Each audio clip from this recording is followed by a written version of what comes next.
Fique até o fim e descubra por que o livro de Enoque foi excluído do cânon da Bíblia. A Bíblia foi escrita e inspirada por vários autores, em locais e tempos diferentes ao longo da história, formando uma coletânea de textos considerados sagrados. Contudo, o livro de Enoque, frequentemente mencionado por muitos, não faz parte desse cânon. Ao contrário do que alguns acreditam, o livro que leva o nome de Enoque não foi escrito por ele. É, na verdade, uma história transmitida oralmente, de geração em geração, repleta de mitos e tradições que foram sendo reinterpretadas com o passar dos séculos. Um dos pontos que mais gera curiosidade sobre o livro de Enoque está em Judas 1:14, que menciona uma profecia atribuída a ele. O versículo diz: "Foi o que também profetizou Enoque, o sétimo depois de Adão, dizendo: Eis que é vindo o Senhor com milhares de seus santos." No entanto, é importante perceber que Judas, ao mencionar essa profecia, não afirma que ela está registrada em um livro específico de Enoque.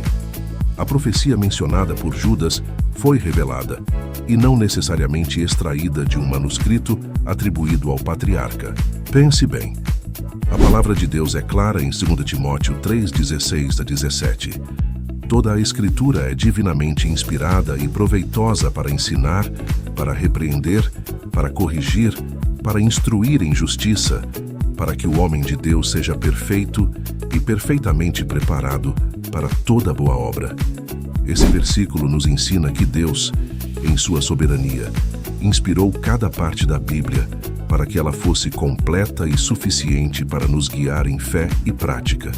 A Bíblia, como temos hoje, não é fruto de uma seleção humana aleatória, mas um processo cuidadosamente guiado pela mão de Deus, para que nela contivessem as Escrituras divinamente inspiradas, e somente elas.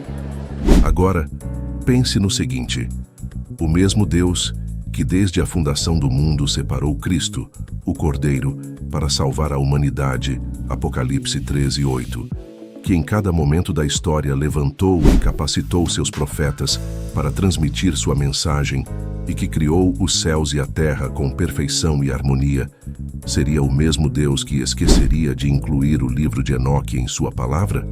Deus, em sua grandeza, colocou Júpiter como um escudo para proteger a Terra dos corpos celestes que poderiam destruí-la, organizou Marte e os demais planetas em suas órbitas perfeitas, fazendo todo o universo funcionar em perfeita harmonia.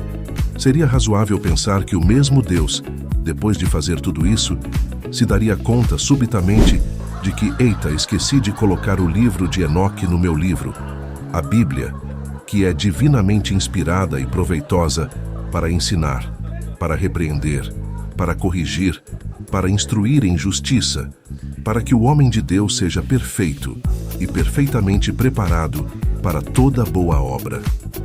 Obviamente, a resposta é não. Não seria plausível acreditar que Deus, com sua onisciência e perfeição, teria deixado algo tão importante de lado, ou que uma obra essencial para a compreensão da fé cristã estivesse ausente da Bíblia por mero descuido. A exclusão do livro de Enoque do cânon bíblico não foi resultado de um esquecimento divino, mas de uma escolha deliberada, inspirada e guiada por Deus. Entenda, tudo foi orquestrado por Deus. A ideia de que a inclusão ou exclusão de certos livros no cânon bíblico foi um erro humano não encontra fundamento na fé em um Deus soberano. Já tentaram acrescentar na Bíblia alguns livros apócrifos, como o livro de Tobias, Judite, Sabedoria, Eclesiástico, Baruque, 1 Macabeus, 2 Macabeus. Mas observe que são livros mortos, que não produzem vida. Muitos nem sabem que eles existem. É simples, basta olhar ao seu redor nas redes sociais. Você não os encontra, a não ser que busque especificamente por eles. São livros sem relevância, pois não possuem vida, não transformam o interior das pessoas, não trazem cura, porque não são inspirados por Deus. Agora compare isso com a verdadeira palavra que é viva. Onde quer que você vá, encontra versículos e canções sendo proclamados por todos os lados, baseados nas Escrituras. Por que isso acontece? Porque a palavra de Deus é viva. De mesma forma é o livro de Enoque. Ele não possui a essência de Deus, não tem vida, ou seja, está morto. Veja também o exemplo do livro de Mormon, de Joseph Smith. Missionários se esforçam em todo o mundo para divulgá-lo, tentando acrescentá-lo às Escrituras. Mas já se passaram quase 2 séculos desde Joseph Smith e até hoje quase ninguém o conhece. O mesmo vale para as testemunhas de Jeová, que batem à porta quase toda semana. Mas a Bíblia por si só é viva.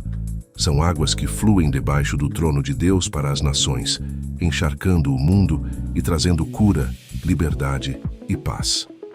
Vale lembrar que o fundamento da Constituição de muitos países é baseado nas Escrituras de Deus. Se você crê que Deus criou todas as coisas, tanto as menores partículas quanto os vastos planetas do universo, e que tudo isso funciona em perfeita ordem, como não crer que Ele preservaria a sua palavra de maneira íntegra e perfeita? A Bíblia nos ensina que a palavra de Deus é viva e eficaz, Hebreus 4:12, e que ela permanece para sempre, Isaías 48. Isso significa que, ao longo dos séculos, Deus cuidou para que os textos que compõem as Escrituras fossem preservados e reconhecidos como autênticos por aqueles que Ele mesmo levantou para tal propósito. Não é por acaso que o livro de Enoque não faz parte do cânon bíblico. Se ele não está incluído, é porque não carrega a autoria divina. Embora possa conter elementos históricos ou literários de interesse, suas mensagens não foram reconhecidas como inspiradas pelo Espírito Santo, sendo assim passíveis de erros ou corrupções humanas. Por isso, quando pensamos sobre a ausência do livro de Enoque na Bíblia, devemos entender que isso não significa uma falha no processo de compilação das Escrituras, mas sim a providência de Deus em nos entregar uma revelação completa e suficiente. As mensagens divinamente inspiradas estão presentes nos livros que temos, e neles encontramos tudo o que é necessário para a vida, a piedade e o crescimento espiritual. Em resumo, o livro de Enoque, embora citado em alguns momentos históricos e até reconhecido em certos círculos religiosos, não faz parte da Bíblia porque Deus, em sua sabedoria, não o autorizou como parte de sua revelação definitiva para a humanidade. E se acreditamos em um Deus soberano, perfeito e onisciente, devemos confiar que as Escrituras que temos hoje são, de fato, completas, sem necessidade de qualquer adição ou subtração. Não há dúvida de que o livro de Enoque, embora interessante do ponto de vista histórico e literário, não tem a mesma autoridade das Escrituras canônicas. Ele foi excluído por uma razão. Não era parte da revelação inspirada por Deus. A Bíblia, tal como a conhecemos hoje, é completa, suficiente e perfeita para cumprir o propósito divino de nos ensinar, corrigir e preparar-nos para toda boa obra. Confie na providência de Deus e na perfeição da sua palavra, que foi e sempre será mantida íntegra e pura. Confiemos, então, que a palavra de Deus foi preservada exatamente como Ele quis, e que nela encontramos tudo o que precisamos para conhecer a sua vontade e viver de acordo com seus propósitos. Essa reflexão termina aqui. Inscreva-se, deixe seu like e não esqueça de comentar. Você confia no livro de Enoque?